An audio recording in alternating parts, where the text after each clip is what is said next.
शासन और प्रशासन में संविधान के प्रति समर्पित उच्च श्रद्धा और निष्ठा रखने वाले संवैधानिक नैतिकता से परिपूर्ण व्यक्तियों का पहुंचना अति आवश्यक है। अन्यथा भेदवादी लोग संविधान के आदर्शों को अपने तरीके से तोड़ मरोड़ कर देश को चलाने का प्रयास करते रहेंगे।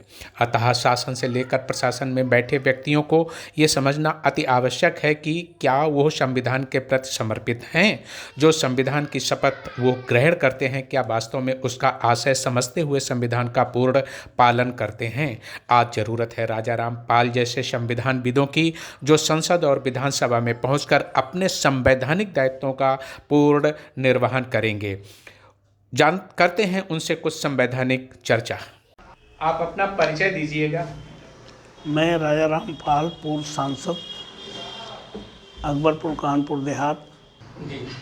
इस देश का जिसमें हम रहते हैं, संविधान के अनुसार संवैधानिक नाम क्या है? इस देश के संविधान में अनुच्छेद 1 के अनुसार इस देश का संवैधानिक नाम Bharat that is called India है। इसके अतिरिक्त अन्य नामों से पुकारना संवैधानिक उल्लंघन है, जो स्पष्ट तौर पर राष्ट्रद्रोह की श्रेणी में आता है। बात आई संविधान की, तो जानना चाहेंगे कि इस देश का जो संविधान है उसका संविधान के अनुसार संवैधानिक नाम क्या है?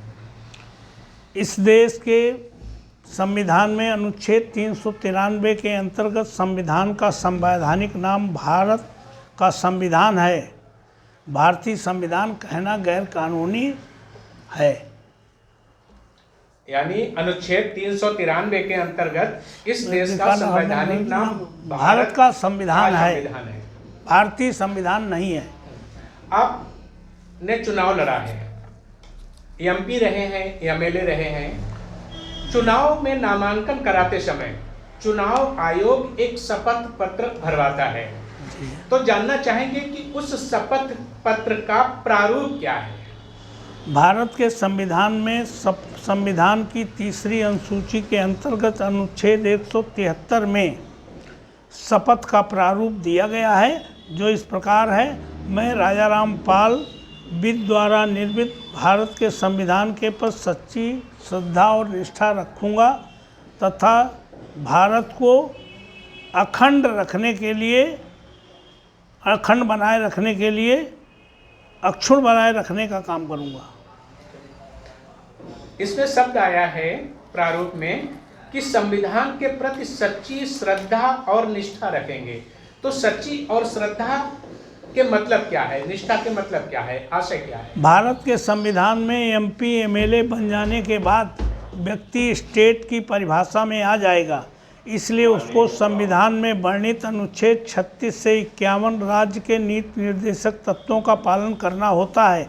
अनुच्छेद 36 में से 51 तक देश की सभी समस्याओं का समाधान बनाने की नीति और निर्णित है।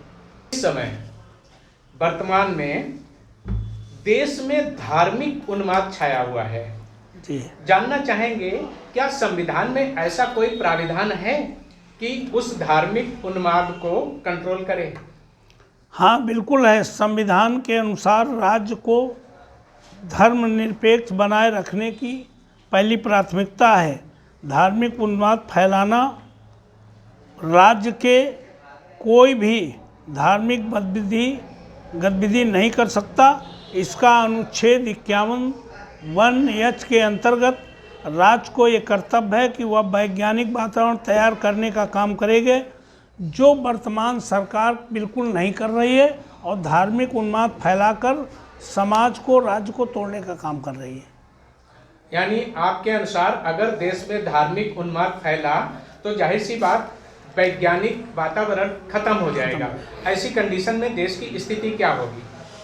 आज जो पूरे उत्तर प्रदेश, जहाँ पर 23 करोड़ लोग रहते हैं, वहाँ पर अगर सबसे बड़ी कोई समस्या है, संविधान में जो वैज्ञानिक वातावरण बनाने के लिए जो इंगित किया है, उसको वैज्ञानिक वातावरण न बनाकर धार्मिक उन्माद फैला करके, जाति धर्म में बांट करके इसको धार्मिक उन्माद फैलाने का काम किया जा रहा है, जिसके कारण वैज्ञानिक दृष्टि से जो पढ़ा लिखा तबका है जिसको एम्प्लॉयमेंट मिलना चाहिए, वो बिल्कुल नहीं मिल रहा है। आज जो यहाँ का पढ़ा लिखा नौजवान है, बिल्कुल शिक्षित बेरोजगार है, उसकी सबसे बड़ी समस्या आज बेरोजगारी की समस्या है। उसकी ओर न ध्यान दे करके ये सरकार, जो उत्तर प्रदेश की सरकार है, ये धार्मिक उन्माद फैलाकर, जाति में बांटकर, धार्मिक अफीम खिलाकर अपनी सत्ता में बने रखने का काम कर रही है, जो भारत के संविधान के विपरीत ही नहीं, असंवैधानिक है। और इसको करने के लिए राष्ट्रपति को हस्तक्षेप करना चाहिए। वर्तमान सरकार, वो राज्य सरकार हो या भारत सरकार, का रवैया आपके अनुसार कैसा है? क्या इस रवैये से देश उन्नति करेगा? आज पूरे देश में जो संवैधानिक संस्थाएं हैं, ईडी हो, सीबीआई हो, ये सारी डिफंग हैं। इस देश का दुर्भाग्य है कि आज़ादी से पहली बार सुप्रीम कोर्ट के 4 जज अपने चैम्बरों से बाहर निकलकर जब प्रेस मीडिया के सामने कहने को मजबूर हो जाए भारत का संविधान खतरे में है, इससे बड़ी कोई देश की खतरे की घंटी नहीं हो सकती है। तो आज पूरी तरह से इस देश को धर्म के आधार पर, जात के आधार पर पूरी तरह तोड़ करके, और वो अंग्रेज़ों वाली नीति, बांटो और राज करो की नीति पर चल रही है, न जो देश के हित में है, न प्रदेश के हित में है, न समाज के हित में है, किसी भी तरह आम जनता के हित में नहीं है। तो फिर ऐसा करके ये सरकारें आखिर चाहती क्या हैं और किसको लाभ पहुंचा रही हैं? इस समय पूरे देश में जब से आदरणीय मोदी जी आए हैं, तब से अघोषित इमरजेंसी सी लगी हुई है। संविधान में जो फ्रीडम ऑफ स्पीच कि जो हमें आज़ादी देता है, भारत का संविधान जो हमें बोलने की आज़ादी देता है, उस पर पूरी तरह पाबंदी लगाई गई है। जो भी आदमी सरकार की आलोचना करने का काम करेगा तो उसको राष्ट्रद्रोही कहा जाएगा, देशद्रोही कहा जाएगा, उसके घर ईडी भेज दी जाएगी, सीबीआई भेज दी जाएगी। जितनी संवैधानिक संस्थाएं उनका दुरुपयोग करके उनकी आवाज़ को दबाने का काम किया जाएगा। इस समय जो भारत का मीडिया है, उससे जरूर आप रूबरू होते होंगे, क्या कहना चाहेंगे इस समय वर्तमान मीडिया के बारे में? इस समय भारत का मीडिया, उसको गोदी मीडिया कहा जा सकता है, सत्ता का मीडिया कहा जा सकता है। कोई भी सही खबर, चाहे इलेक्ट्रॉनिक मीडिया हो, चाहे प्रिंट मीडिया हो, जो सरकार चाहती है, जैसे दिखाना चाहती है, वो खबर छपती है, वो खबर दिखाई जाती है। अगर कोई धोखे से सही खबर चला भी दिया तो 5 मिनट बाद उसको बैन कर दिया जाता है। आज तो लोगों को अखबार पढ़ने से और टीवी चैनलों में जो बहस हो रही है, वो भी आज धार्मिक उन्माद फैलाने वाली हो रही है, हिंदू मुस्लिम करने वाली हो रही है। इससे लोग आजकल चैनल बंद कर दे रहे हैं। अखबारों के पर जो खबरें आ रही हैं, या तो गलत हैं या तोड़ मड़ोड़ के पेश की जा रहे हैं, जिससे आम पाठक का मन प्रिंट मीडिया से भी इधर हो रहा है।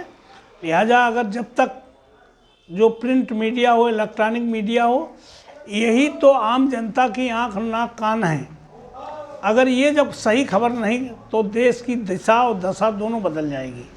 इसलिए हम चाहेंगे प्रिंट मीडिया से, इलेक्ट्रॉनिक मीडिया से, कि कहीं ऐसा ना हो जाए कि लोग अखबार पढ़ना बंद कर दें, लोग टीवी चैनल देखना बंद कर दें। अगर आपके प्रति, लेखक के प्रति, मीडिया के प्रति अगर विश्वास उठ गया एक बार पब्लिक का, तो फिर आप सही खबर चलाएंगे तो भी लोगों का विश्वास नहीं उठेगा। लिहाजा हम तो ये चाहेंगे, देश की आज़ादी की लड़ाई में जिस तरह मीडिया ने कलम से कोई समझौता करने का काम नहीं किया था, हम चाहेंगे कि आने वाले समय में लोग कहते हैं अंतरात्मा की आवाज़ पर, हम तो लेखकों से कहना चाहेंगे, कवियों से कहना चाहेंगे कि जो हालात देश के हैं उनको सही तरह से प्रस्तुत करने का काम करें, तो ये भी राष्ट्रभक्ति होगी, वरना ये भी राष्ट्रद्रोह होगा।